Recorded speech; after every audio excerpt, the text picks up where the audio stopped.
Meanwhile, North Korea has denounced the recently disclosed document drafted by South Korea and the U.S., claiming it confirms a confrontational stance toward the regime. Our correspondent Kim Bo-kyoung reports. North Korea on Tuesday slammed the recently unveiled fact sheet and joint statement of the annual defense talks, the Security Consultative Meeting between South Korea and the U.S.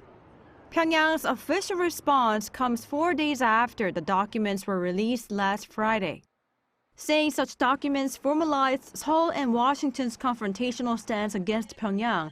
The commentary published by the North's Korean Central News Agency said the regime will take countermeasures to safeguard its own sovereignty.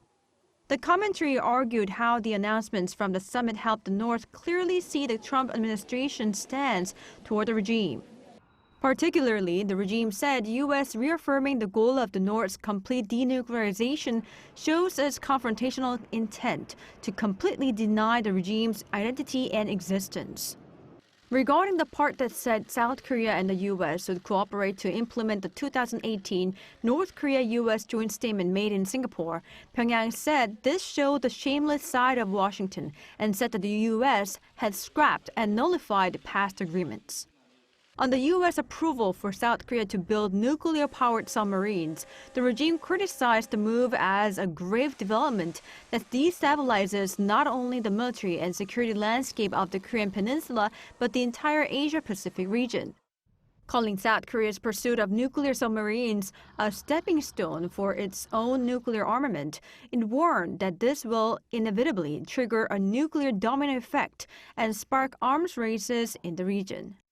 To this, South Korea's presidential office said that the South Korean government does not have hostile intentions toward the North and that it will continue to make consistent efforts to ease tensions and restore trust between the two Koreas.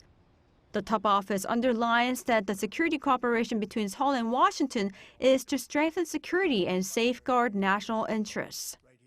Meanwhile, South Korea's unification ministry said Pyongyang's response is rather calibrated, as it does not mention the names of the country's leaders.